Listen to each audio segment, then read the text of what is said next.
Hi everyone, thanks for joining us for our Lean Startup webcast. Today's topic is examples of Lean Startup in healthcare. I'm Felicia Chenko, Production Manager of Lean Startup Company. This webcast is part of a series featuring speakers from Lean Startup Week happening on October 31st to November 6th in San Francisco. Please visit leanstartup.co for more information. Eric Ries is an entrepreneur and author of the New York Times bestseller, The Lean Startup. He is host of Lean Startup Week and the CEO of the Long-Term Stock Exchange. Geeta Wilson is best known for developing highly successful CX and operational excellence programs for Fortune 500 companies such as Humana and NCR. Geeta's latest CX innovation, dubbed Fast Start, brings together experts from across Humana to collaborate in a dynamic lab environment. Phil Dillard is lead of faculty and curriculum development for Lean Startup Company. As an entrepreneur himself, he trains, coaches, and consults with companies ranging from small startups to Fortune 50 corporations. A few housekeeping notes. We will be taking questions from the audience via the live chat. If you'd like to ask a question, please flag it by starting with a Q: before your question. This is an hour-long program, and the recording will be available after this live webcast. Take it away, Eric, Geeta, and Phil. Good morning, everyone. Great to have you with us. It's a beautiful day in San Francisco. Are you guys ready to go? Oh yeah. Super. So in preparation, I definitely wanted to start off with Geeta and give an opportunity for her to tell a little bit about herself and her role at Humana. So Geeta, can you share a little bit about yourself for the audience? Sure. I lead the consumer experience, service experience here in Humana, and I'm responsible for enterprise transformation across our lines of business, and sit in the CE/COE. We've got about 170 people in our organization, and we work collaboratively across our organization, and I've been here about 3 years. Super.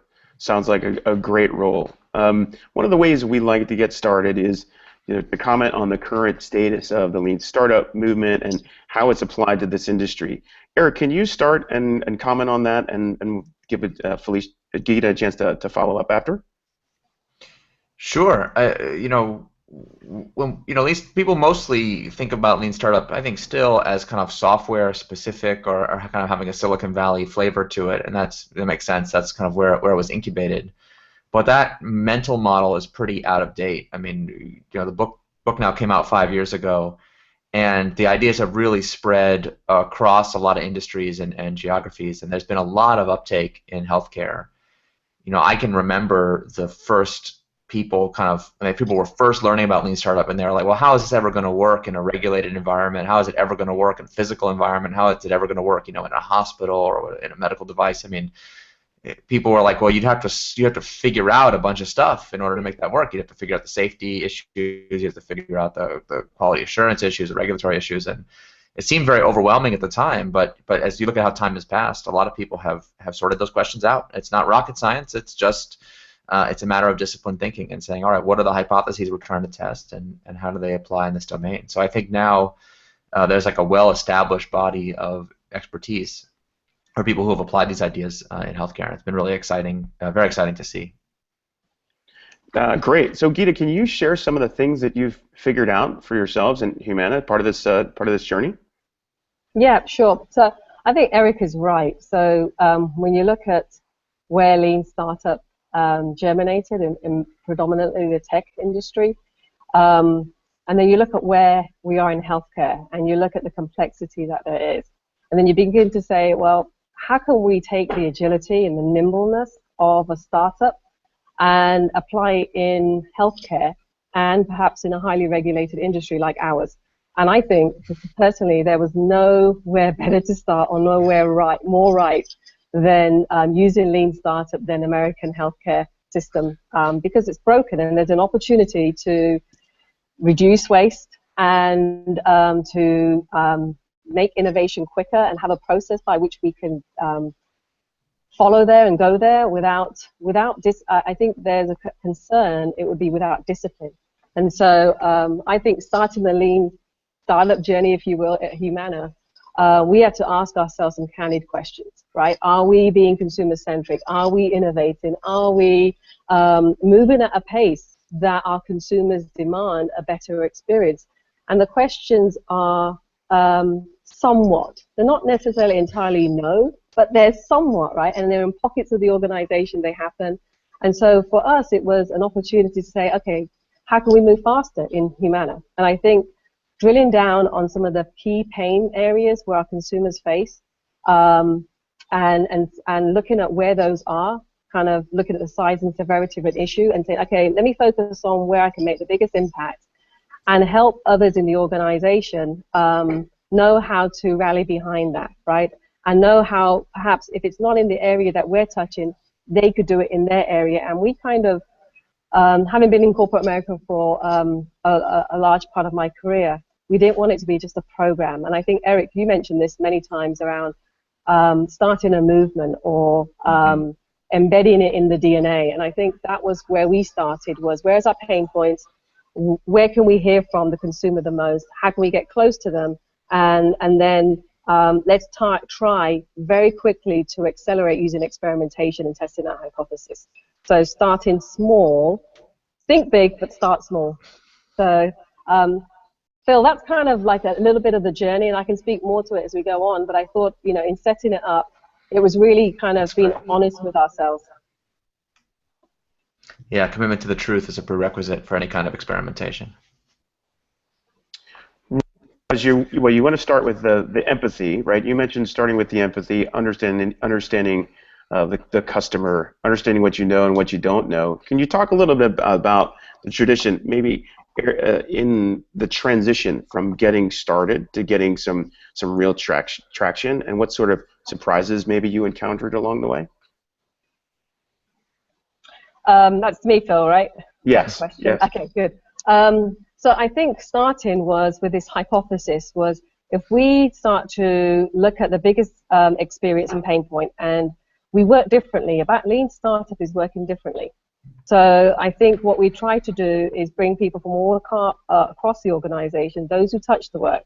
So it wasn't just like your usual suspects. It wasn't just your user experience designers. It wasn't just your product development folks. We brought in people like the call service center reps, and we brought in people at different levels, right? Where side by side you could be with a pharmacist, and you could be with a consumer experience rep. And then we brought in leadership as well to join us to side by side have that deep empathy. Because it's one thing to see it on data, and then it's another thing to actually immerse yourself and live it. And so we did side by side jacks with actual consumer service reps with our leaders. And that was the first place we started with maximizing the experience, was going to a place where they could feel it. So deep empathy, I know we say it often, but it really means that you have to allow folks to experience it for themselves, and then you pop the question where it matters.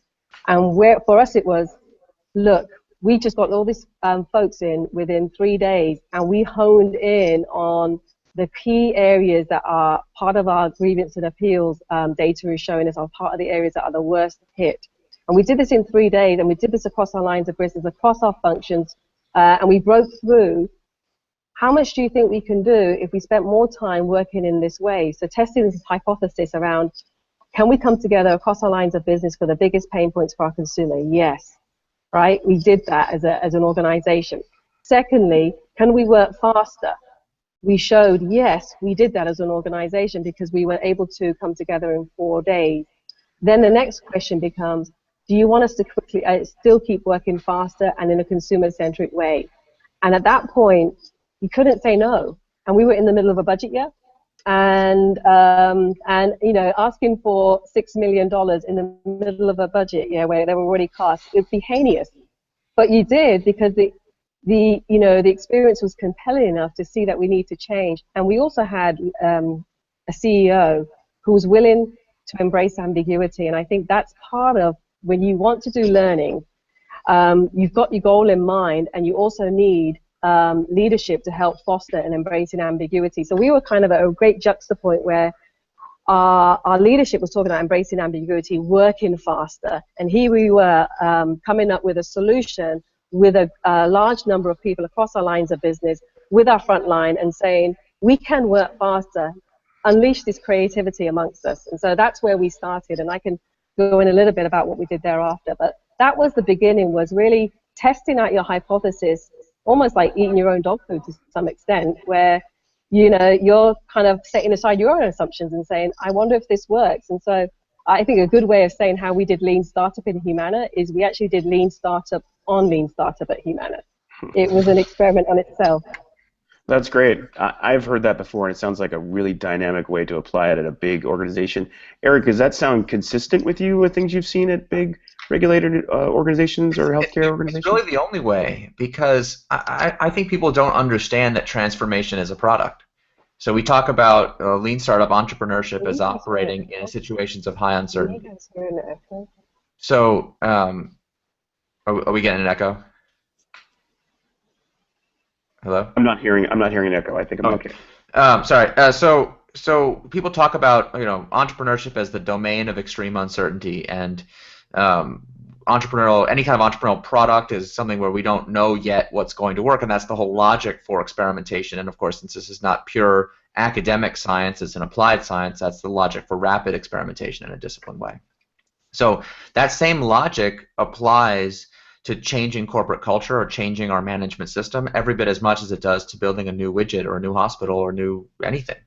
If we have that kind of uncertainty, then we have to be thoughtful about, okay, how do we know this is going to work? And the mistake I see people make all the time is, hey, I read in this book, great book, that Lean Startup is the future, and I'm convinced, so it's a great way to go. Which, of course, hey, I'm an author. I love when people read the book. I love when people like it.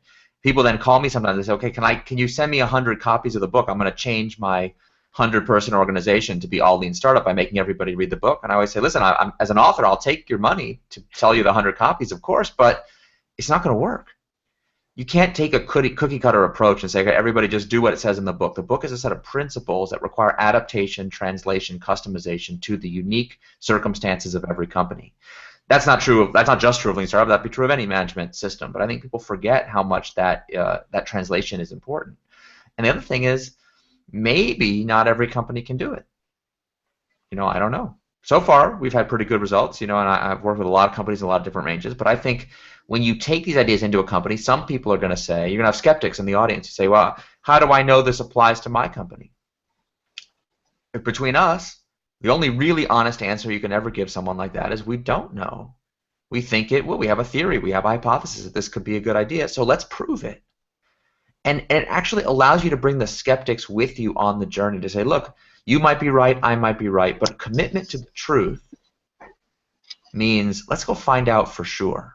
So let's go run some experiments. Let's go see what happens. Let's agree what success looks like. Let's measure those outcomes. And then if it's working, let's scale it up. So what I would add to the think big, start small is scale fast. Build your experiments in such a way that what you want, the best criticism you can get from a skeptic is someone to say, well, that looks great, but that's not a statistically significant sample. And you're like, yeah, good point. You're right. We both agree that our budget should be increased to increase the sample size. Amen. So great, and let's take it from X to 2X. So look, we did it with one team. One of the biggest companies I ever worked with, we started with one team. Literally hundreds of thousands of employees, and we did one product, one team to transform it to Lean Startup. And then they liked that, and then we did 4 teams. And then we did 4 teams at a time for a while. And then we did 8 teams at a time. And then we did 16 teams at a time. And it was only after we had done, 100, 200 teams that the company made a decision to go bigger and to start to institutionalize it across the whole company. So by the time we made that commitment, I call the phase 2 commitment, we had a library of stories, of case studies, of proof points that we could take to any person in the organization and say, this can work in your division, it can work in your function, it can work in your geography. And we weren't asking anybody to take our word for it, we had the proof. And I think that's a very important part of this kind of transformation. Great point. So I'm going to work in one of the questions from the audience here. And awesome. Two things. First is about specialization, because I think one of the things people say is it doesn't work in my industry because of regulation or because of specialization in healthcare or medicine or something of that nature. So I'd like you both to speak to that, Eric first and then Geeta. But the question that comes from the audience is, which hospitals or systems are great examples of Lean Startup? Like, can you cite some specifics of where it's been working in healthcare and how we've tackled some of those some of those skeptics and some of those challenges? Yeah, I don't like to name names. I feel like the temptation as a consultant to drop names of companies is so overwhelming, and it just totally destroys your credibility. So first of all, I would say, look, we let companies come to the Lean Startup Conference and speak for themselves. We make the videos available for free, so go watch the videos, and you can see lots of examples in healthcare if you like. I can tell some stories without naming names of just situations that I've seen. Where to start? I think you look at hospitals that have tried to figure out how do we provide better patient care at lower cost. I mean, the nice thing about healthcare is it's an experience that we've all had. Everybody in the industrialized world has access to healthcare, has had experiences of seeing doctors going to the hospital, and knows just how horrible it is. From a user experience point of view, you have to do it, so it's the classic captive customer. You have to do it, but like dealing with your insurance company, dealing with your hospital bureaucracy, I mean, everyone I know has hundreds of stories of times that they are forced to wait a long time, wait to do things that were super wasteful and silly. I almost got ejected from a hospital once. I was there with my wife and my young baby, and we had an extended stay in the hospital, and the nurse asked us what we wanted to eat. And we hadn't thought about it, so she said, well, let me know by a certain time so that we can fax in the order. And I was like, I'm sorry, fax? Like, I mean, I couldn't even handle it. I almost had a total meltdown on the spot. I was a little sleep deprived, as you can imagine. And I was just like, you can't, I was like, what do you mean, fax? She's like, well, we have to tell the central organization that does the catering, which is a separate company, we have to tell them what you want, so we have to get the order. And I was like, from an actual fax machine? She's like, yeah, it has to be by a certain deadline. And it was like, and I was just like losing my mind. And the nurse finally was like, well, how else would you do it? And I was like, do you have 2 hours? I can sit here and give you 40. I was like ready to start spouting. You could make a mobile app to do this. You could create a song. And of course I'm like berating this poor nurse who is not empowered by this system to do anything about it. So it was just causing total frustration.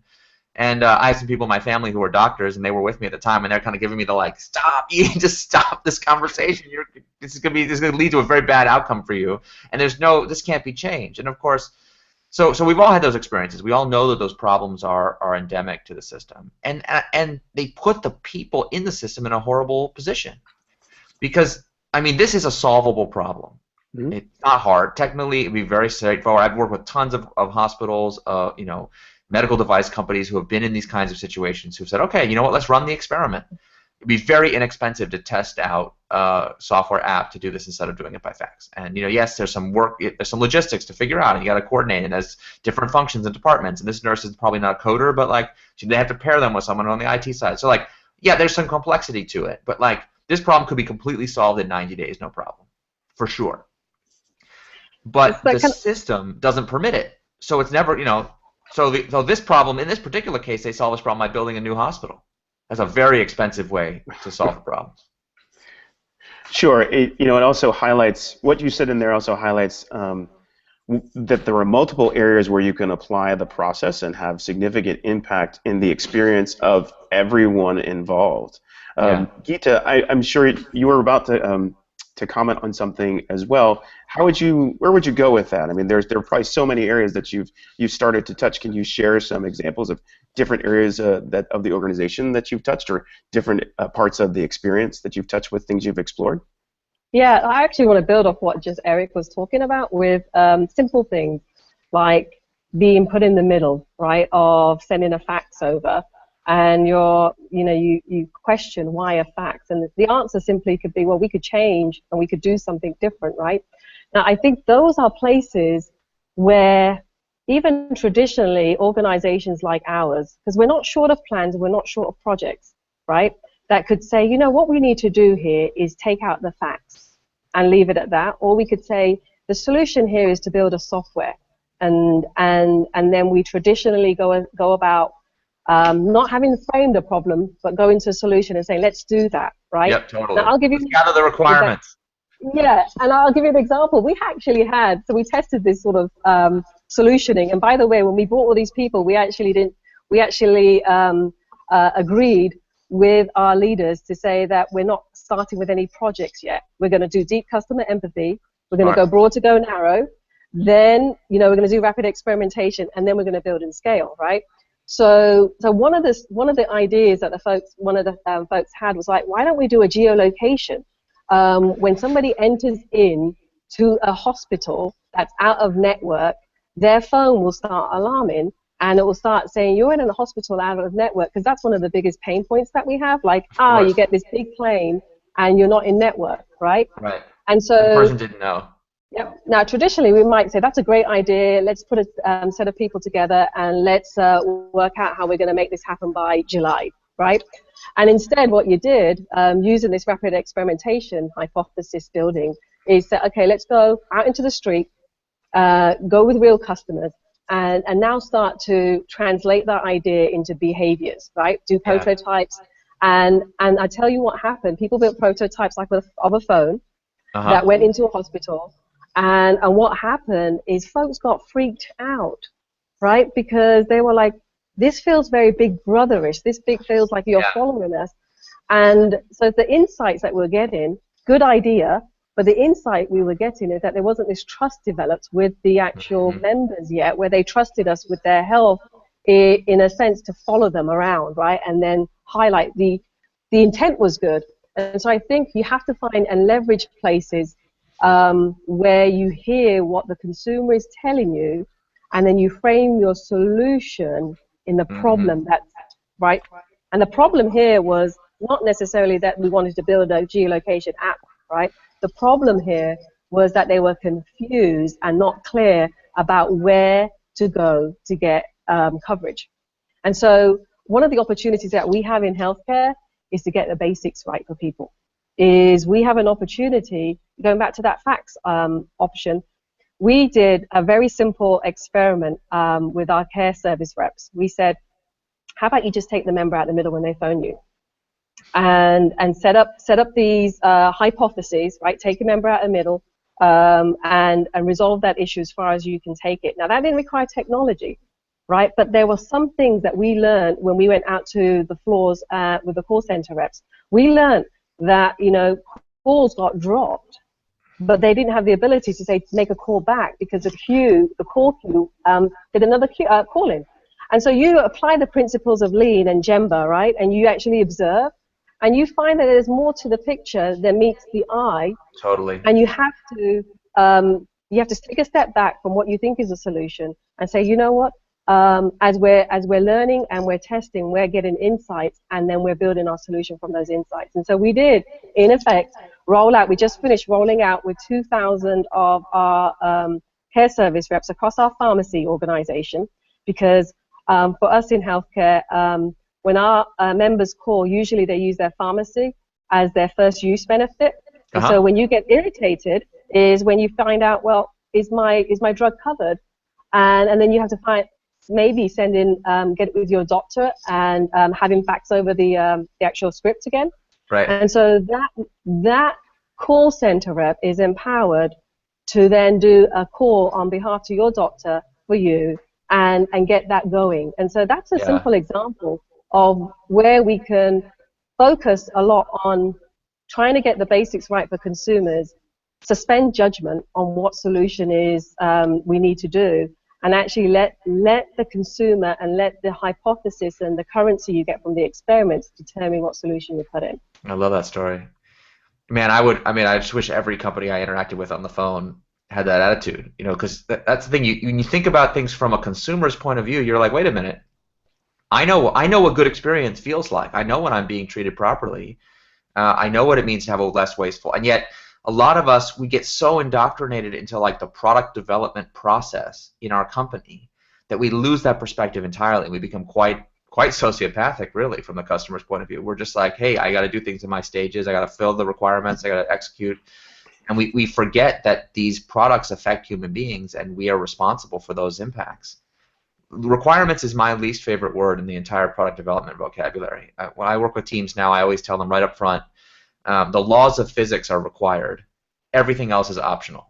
Okay, so there's nothing required just because some manager told you something was a requirement, or a customer even told you that something was a requirement. They don't know. We use hypotheses, not requirements. And when you do that, you have these opportunities for these radical insights like you're talking about. I've worked with tons of teams where we had to change the name of the team because management has a tendency to assign the solution to the name of the team. So the team is called like geolocation, entry team. And then you go do this experiment, and you're like, actually, geolocation has nothing to do with it. It's really about, customer understanding what's in network and what's out of network. And so that's like, oh, okay. Well, I've literally been in meetings where people are like, well, we can't make that pivot because we're the geolocation team. It says right here on the clipboard or whatever. You're just like, okay, are we intelligent human beings trying to solve a problem, or are we robots doing what we're told by management? Like, okay, and I've been in some rooms when it wasn't 100% clear what the answer to that question was, so we had to really talk about it. And listen, we make light of it now, but people who work in a hierarchy, work in an established organization, they have real concerns and fears about doing things differently, about standing up to management, about having the courage to represent the truth. I think one of the most difficult things for any employee to do is to tell their boss, you believe something that's wrong. And it's not that you're a bad person, it's just you don't have the facts. Let me present the facts to you. And that sounds like such a simple act, but it's actually quite radical. It's saying we as a company, we prefer the empirical truth of the outside world to the manufactured political truth of our internal culture. And I don't think every company can say that, honestly. I mean, it's actually quite common for people to engage in groupthink and to get sucked into the corporate culture and to forget the facts. And so to say, I as an employee, I'm going to stand up for the customer and their actual lived experience, and I'm going to do the work, the rigorous work, to get that data and to present it. That's very powerful. And it seems like a very simple shift, but that seems like the big thing that makes the change, right? That allows a big organization to move at speed, to learn and innovate and adapt. Would you agree with that? Certainly. Yeah, I agree. I feel like Humana has been on this progressive journey, really, because there's this sort of authentic, genuine interest in trying to take the member out in the middle. And we know we're clunky, and we know that there's parts of our areas where we just need to do better, and we want to do better.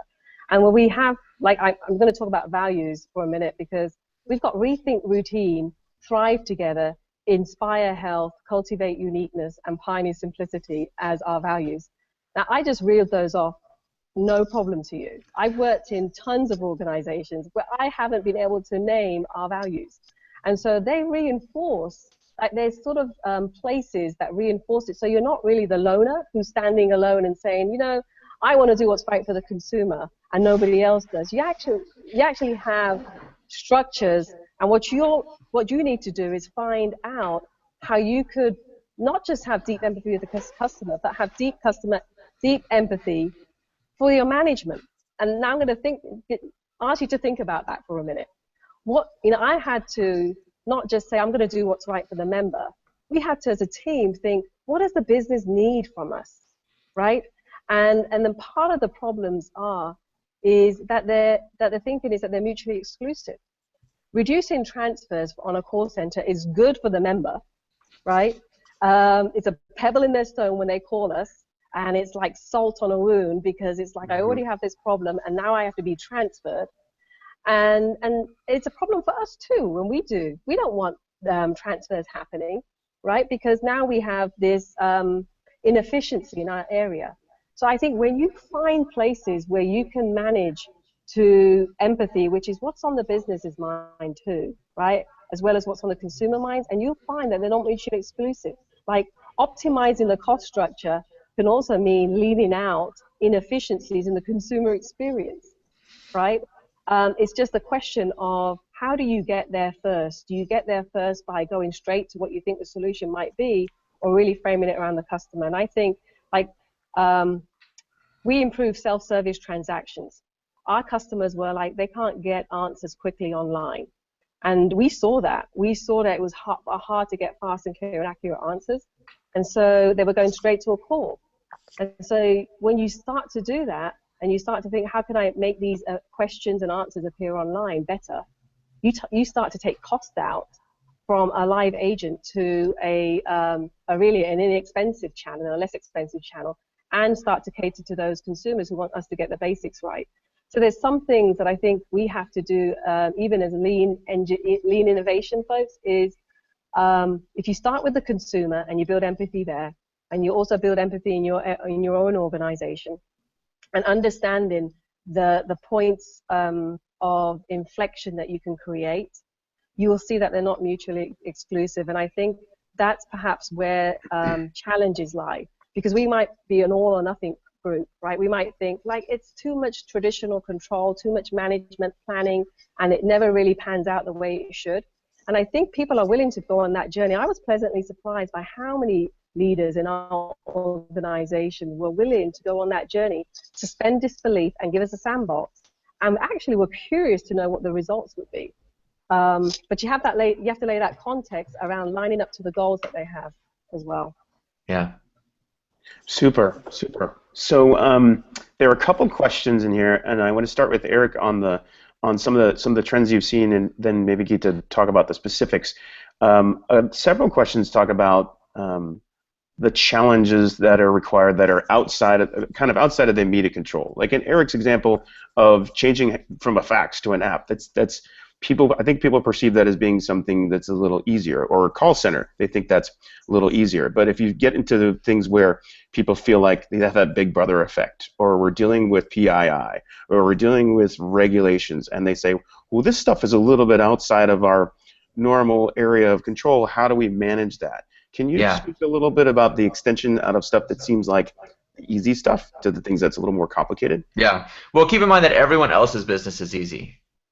So everyone else's regulator is the worst. My regulator is the worst. Other regulators are simple. So like people who are FDA regulated are like, oh, sure, if only I was regulated by the FAA, that would be, my life would be so much better. People who are regulated by the FCC, believe me, I've heard every variation of the grass is greener, but I can't do it in my industry you can possibly imagine. Since we're talking about healthcare, first of all, let's maybe put a couple pieces together. The first is thinking like an entrepreneur. I think when people hear that phrase the first time, they're like, ooh, that's easy. Entrepreneurship is easy, so this is going to be easier way of working. And it's like, does anyone feel like Elon Musk's job is easier than theirs? Right? And like, does anyone feel like, Mark Zuckerberg doesn't deal with constraints? He never had to deal with adversity or hardship. It's like, I don't know what people are smoking when they think somehow entrepreneurial stuff, like that's somehow easier than traditional men. No, it's way harder. It's just more rewarding, so it's worth it. So first thing is just like, suck it up, accept that everyone has constraints and obstacles and things out of their control, and make it work anyway. Now, how do we do that? And we're talking about a scientific approach to entrepreneurship. So you can imagine a scientist who's like, oh, some aspects of science are outside of my control, so I guess I can't do it. Like, what? Right? Astronomers like do science about things that are like thousands of light years away, and they manage to find a way. Now, it's hard work. You have to be creative to think about it. So first thing is just accept that there are things that are out of your control. Now, the regulatory excuse is the most common like bad excuse that I hear about why people can't do experiments. And I'll give you an example, one of my favorites. In order to solve that, you have to be willing to build a truly cross-functional team. I think this is something that product organizations are notoriously bad about. So I was working with what can I say about this project? This is a medical device product that's sold to hospitals. And it's very high science, high tech, high risk, like it's a serious piece of equipment, and the possibilities for patient care are extremely high if it works. Now, this team was made up of scientists and engineers, researchers in a laboratory, and they were starting to branch out to thinking about how to commercialize this product. And the first thing I told them was, they were like, oh, but we can't do it because there's all these regulatory complexities, and how are we going to figure it out? And I was like, well, the first thing we got to do is get someone from the regulatory side of our business on this team. And they're like, what do you mean? I was like, you got to go get somebody from the legal regulatory compliance division assigned to your project full time. And they looked at me like I had two heads. They're like, you can't. Those guys hate us. Oh, do tell. And there's this one guy in that organization who is like the ultimate troll. All he ever says is no. Whenever we come to him with a request, he don't give us timely. So they don't like us over there. They think we're bad, and they're always trying to shut us down. And it's just like, no, we don't want to have it. I was like, listen, if you want my help, you have to build a cross-functional team. We have to figure out what the law actually says. We have to figure out what kind of experiments we can run. And they're like, okay, fine. So I was like, so please put in a request to have somebody from that organization assigned to this project full-time. And they were like, do we have to? I mean, they tried every excuse, and I was like, nope, it's an absolute requirement. You have to do it. Trust me. They send in the request, and the request is denied. Sorry, we don't have the budget to put someone on your team. And I was like, budget? They're like, oh yeah, well we asked them to send somebody over. I was like, well, did you offer to pay for that person's salary? And now it looked at me like I had 5 heads. They're like, what are you talking about? You want to pay for a lawyer out of our product budget? Yeah. Cross-functional team means cross-functional funding. So you pay. So they go back, they make the request, they offer to pay for it. It was sort of all the bureaucratic crap, and they get someone assigned. Now guess who got assigned? Everyone who can guess who's going to be. It's that one guy who they hate the most, who's always saying, like, the most nastiest, crankiest person in the whole organization gets assigned to their team. I said, listen, don't worry about it. Come to one of my workshops. So we bring the whole team out, including this new cross-functional team. Bring them all out to San Francisco for a Lean Startup workshop to talk about how we could do this. And this guy who's assigned to this project, I'll never forget the look on his face. He was so annoyed that he got assigned to this thing. He was so frustrated to be sitting in this stupid workshop in San Francisco. He just like arms crossed, not having a good time. Okay. We start going through Lean Startup, MVPs, the basics, and we're helping them understand things. And we're talking a lot about the importance of cross-functional teams. And there's a moment in the workshop where he says, excuse me, are you telling me that I'm going to be on this team? That means I'm going to have a chance to weigh in on these cockamamie experiments before they get out of hand and like from the very beginning? And we're like, yeah. And he's like, okay, interesting. Continue. All right. What's an MVP? So we're going through it now. We have the teams break out to start to talk about their specific plans, leap of faith assumptions, all of the standard Lean Startup stuff. And I'm going around coaching the teams, and I sit with this team for a while, and they're discussing how can we do a minimum viable product for this very complicated medical device. I mean, their original plan was to spend 3 or 4 years developing this thing. I don't know, it was going to cost $30 or $40 million. It was like going to be a major ordeal to commercialize this thing. And then they were going to try to get it in every hospital in America. That was their initial target. So we're like, okay, what would it look like to do a minimum viable product? Could we do it in 1 hospital? Could we do it in 3 hospitals? Could we, how can we affect? And the team's figuring that stuff out, and they're like, hey, we can modify the supply chain, and hey, we only have, there's this like super high-tech, complicated product, like component that we only have 3 of in the world, so we can't actually, like part of the 3 years is figuring out how to mass produce this thing. It's like, okay, well, how about before we mass produce it, we have 3. Let's make 3, so we're doing really well until finally one of the people in the team says, oh, shoot, this was great, but it's not going to work. Oh, why not? And like everyone knows, you cannot pre-sell a medical device to a hospital if it's not FDA approved. And the whole team's like, oh, right, shoot, forget it. Never mind, back to our crappy mass production plan. And the troll, who hasn't said much this whole time, he's like, excuse me, does that strike you as likely to be the FDA rule in question? People are like, I'm sorry, what? He's like, does that sound like the federal government to put out a law that has 1 sentence in it that just says you can't sell medical device to a hospital? And they're like, well, now that you mention it, no. He's like, yeah. Doesn't it seem more likely that the federal government would provide like 1,000 pages of guidance and incredible detailed? And they're like, well, yeah, that does sound more like them. He's like, have any of you read the relevant statute that governs this? And everyone looks at him like, well, no, of course not. He's like, yeah, I actually have read it. It's my job. And if you respected me, you would know that. People are like, okay, interesting. And did you know that in Section 507, subsection 3, Part C, footnote 4, subpart 6, there's an exemption to that rule that covers the case that you're talking about right now? And they're like, no, we didn't know that. He's like, well, that's my job to know that kind of thing. So actually, did you know the experiment you just described is legal after all? And the team's like, hey, this is amazing. Like, he's so helpful, like so happy, so excited. He's, now their favorite guy. And I remember one of the other people on the team was like, are there other exemptions? Like, is there anything? He's like, now step into my office, my friends. But of course, there's actually 8 different ways that we could do this. And now all of a sudden, this constraint that they had been operating under, this belief that they couldn't do, was like immediately released by somebody who was actually working with them to figure out how do we turn that constraint into an advantage. And then his team actually wound up doing this MVP that was 10 times or 100 times cheaper and faster than what they were thinking about doing before. I have seen that story play out over and over and over again. When we build a true cross-functional team, we bring the actual expertise required to figure these things out, and we work together across these functional boundaries, we often discover solutions that we never would have dreamed were possible, and realize that many of these constraints are actually opportunities to do something new.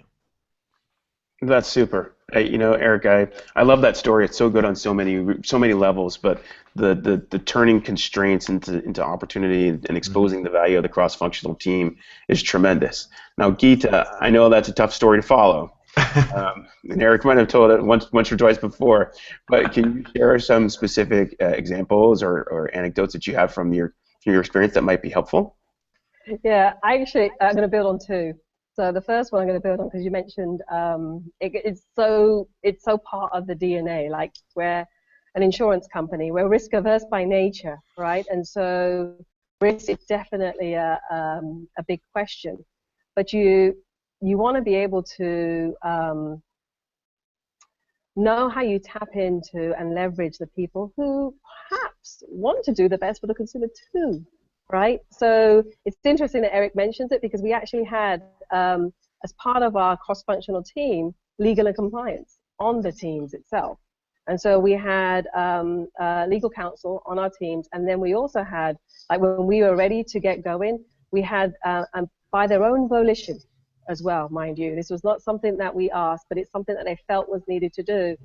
They sent a note to all of the entire legal counsel team and said, if you get any requests from this group of folks, I want you to give it attention and don't say no first. Figure out how we might say yes first, right? And that tone from our chief legal counsel set the tone for their legal counsel then to give them the opportunity to unleash some creativity, right? And so sometimes when you're sitting on the outside, you're thinking, no, it can't happen. But if you bring people along in the journey and give them a common mission, right, and say, look, we went this together, and we're not blaming anyone in the organization, but we have 3 guardrails. We're going to keep it legal, we're going to protect our revenue, and we're going to protect our brand. Those are 3 guardrails that we had, and it was amazing to see in our first boot camp that we did, and I can picture it like it was yesterday.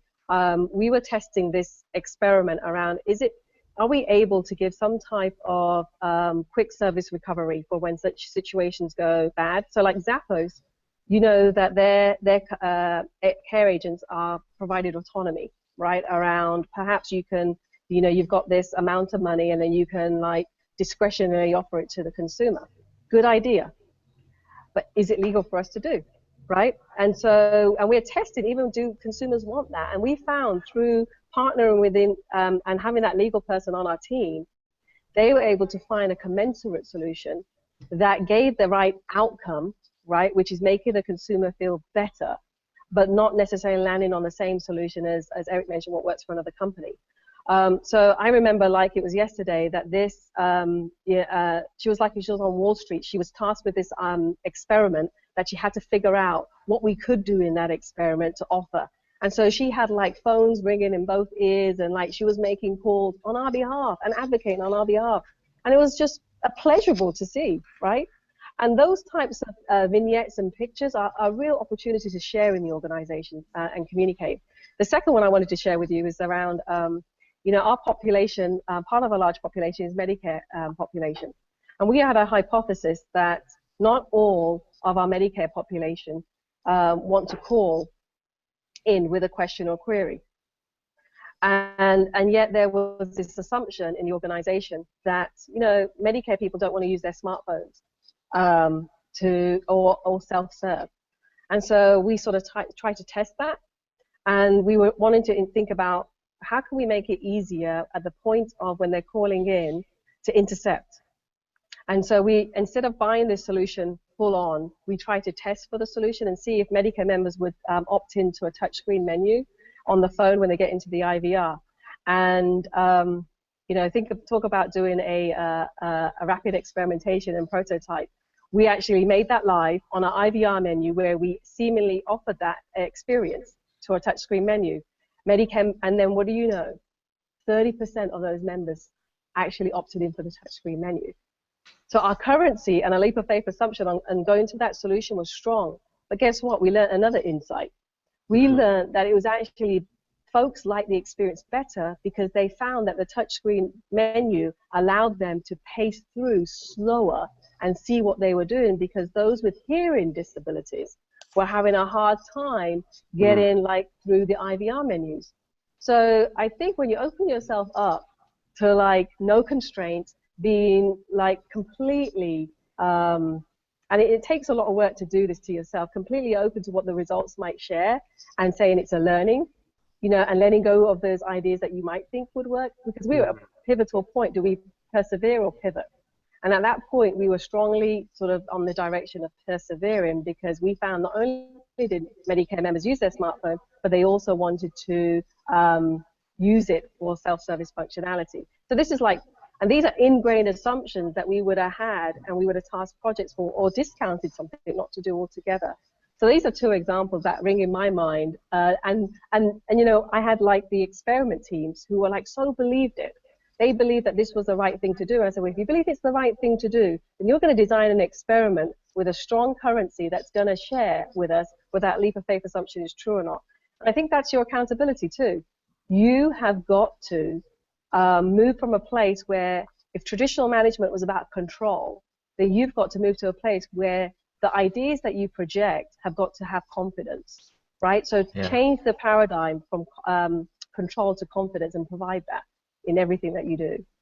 Wow, those are super examples. Thanks for sharing. Control, the confidence, the importance of leadership and engagement of leadership, and helping people to think creatively.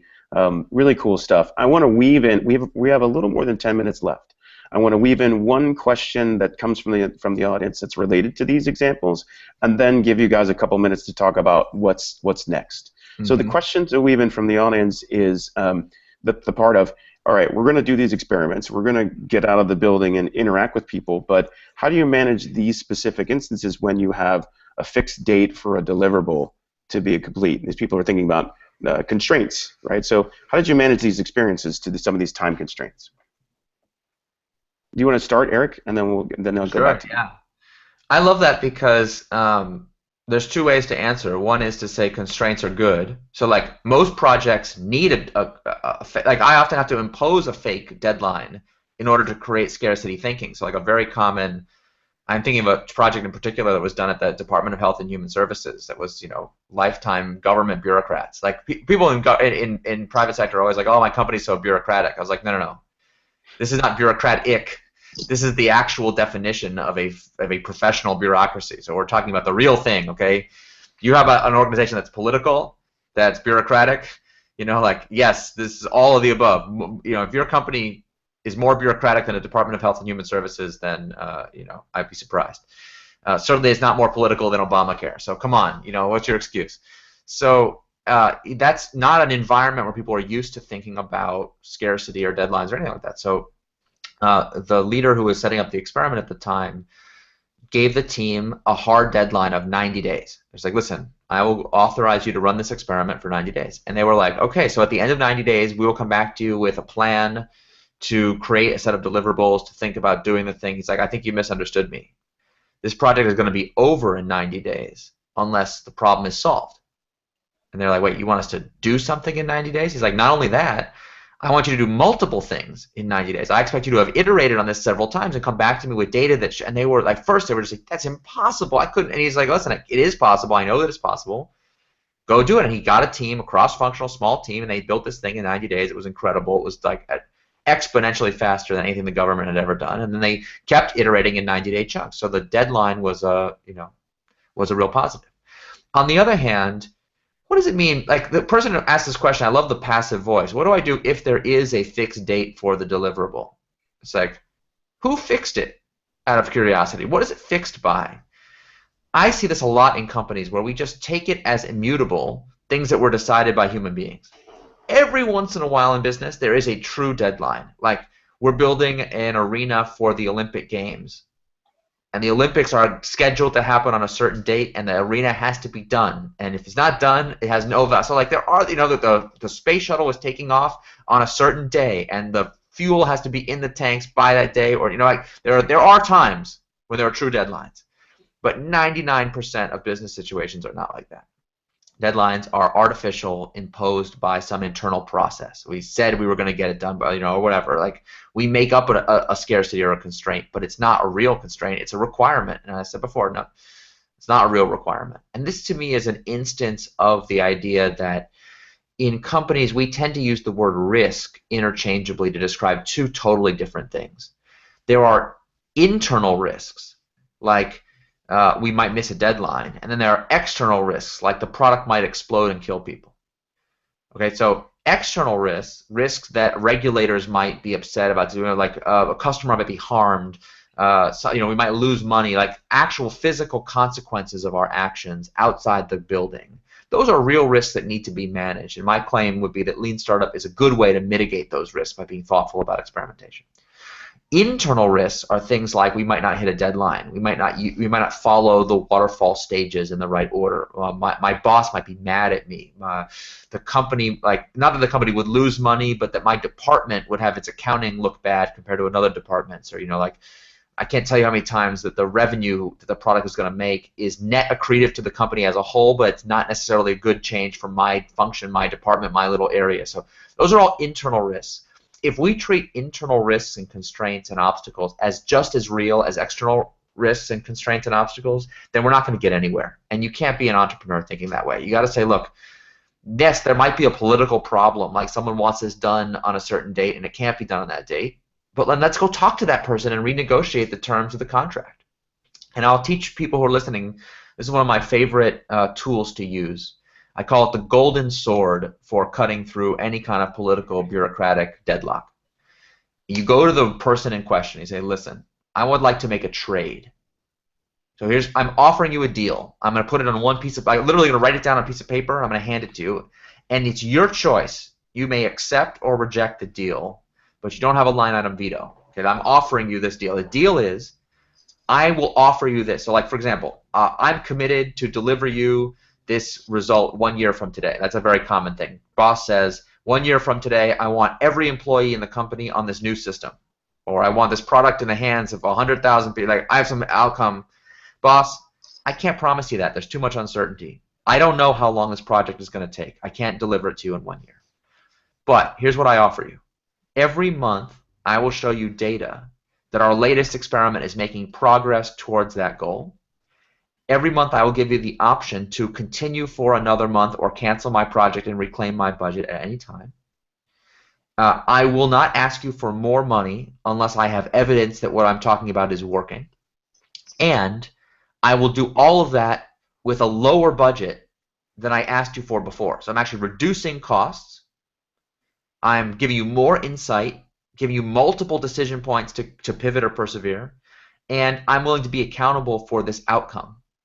In exchange, what I need from you, although I'm asking you for less money, I need dedicated resources. So you had given me a 20-person team of part-timers before. I need a 5-person team 100% dedicated.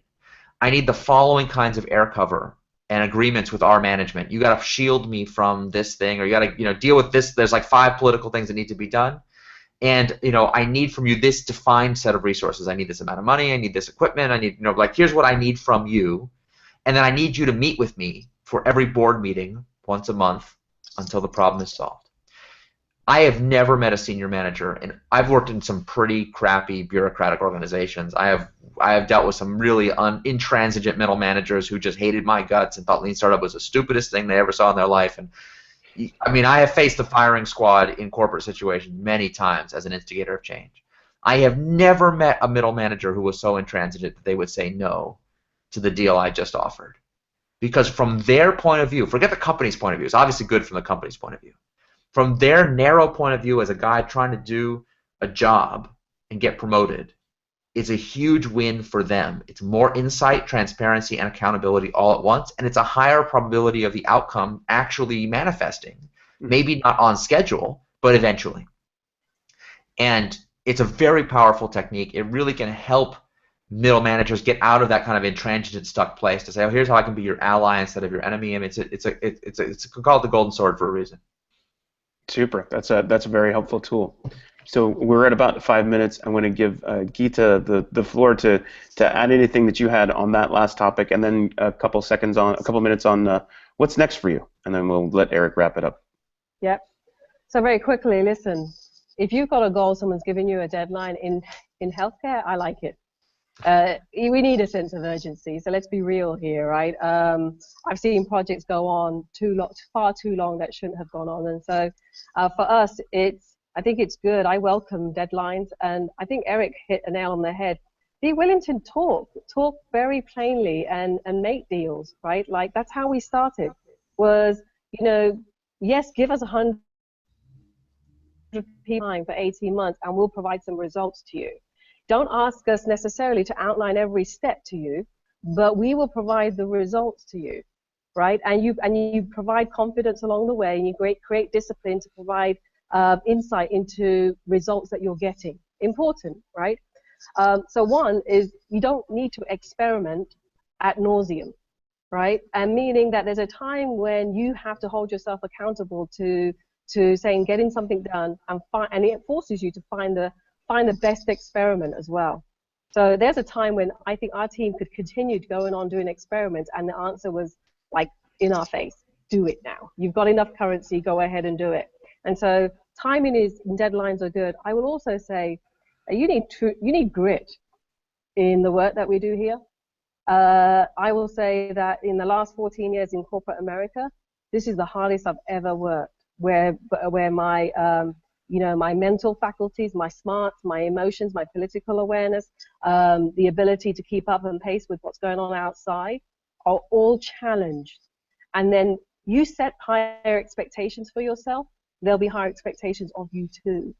And then there'll be roller coasters, there'll be dips, there'll be highs when your team is riding high, and there'll be lows when you feel like the obvious decision that you're making is so clear, and then you might run into a wall. And how do you persevere positively through that? And one of the things that I think any agent of change has to do is make sure they have the right quotient of emotionally balanced quotient, emotional intelligence folks in your team. And sort of I would say that the me versus we quotient is less and the we quotient is higher. And then have some fun. Like, make time for fun in your organization. Make time to celebrate wins. We have a daily routine that we do every morning called the Jolt, and we celebrate. Maybe small things, we give out ninja awards. We celebrate because we know that if we overcome something today, we overcame it together, and we still may overcome it, have some more things to overcome tomorrow. But we celebrate the win for today. And I think building resilience into the team is important. And don't forget, don't take yourself too seriously. Let go when it's time to let go of stuff. And remember that you're doing an experiment on any experiment you're running itself. So I'll leave it at that. To when you're working in lean, trying to do lean startup in America, you should be willing to experiment on lean startup yourself. That's great. That's great. There's so many nice little things to take away. Definitely, I love the jolt too, because it's so easy to forget to take advantage of that. So we're close to the end. Geeta, I'll let you go first. A minute or two. Tell us what's next, and what's next for you. I think it's MVP 2 on our lean startup effort here. I'm pretty jazzed about what the opportunities might be. We have shown that we've got $30 million of savings in the next 3 years. In our first year, we've accumulated $7 million.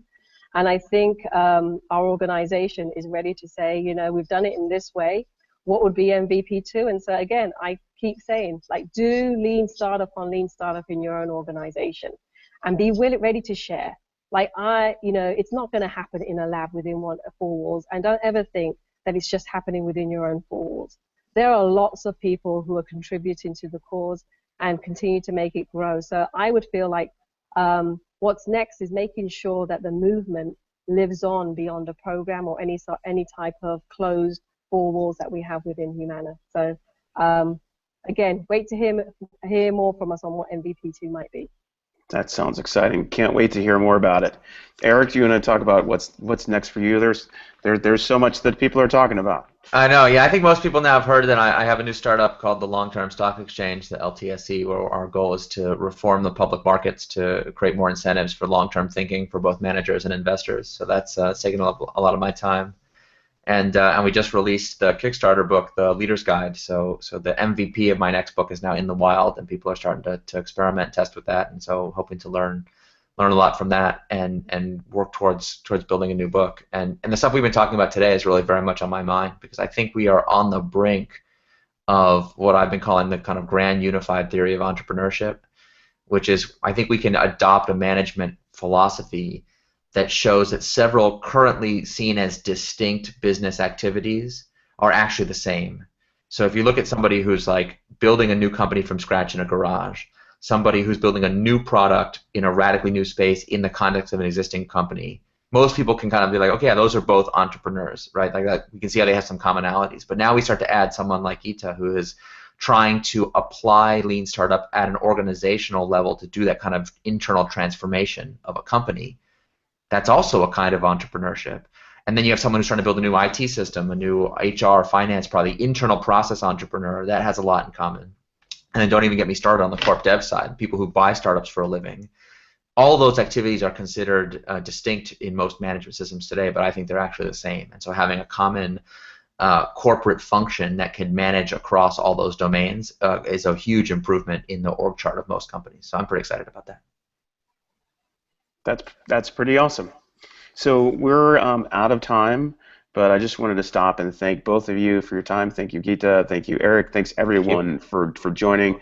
This has been a really great conversation. Learned a lot about what you're doing and have some notes to take away to implement into my own lean startup practice. So I'm going to turn it over to Felicia to take us out. Thanks to everyone for joining us today. This wraps up our show. Please join us again for next webcast in August. For San Francisco Bay Area folks, we're hosting our second Lean Startup Night community meetup on Thursday, July 28th in San Francisco. Check out our Twitter page for more details. We're at Lean Startup. We also wanted to share that summer sale for Lean Startup Week happening October 31st and November 5th ends on the 31st.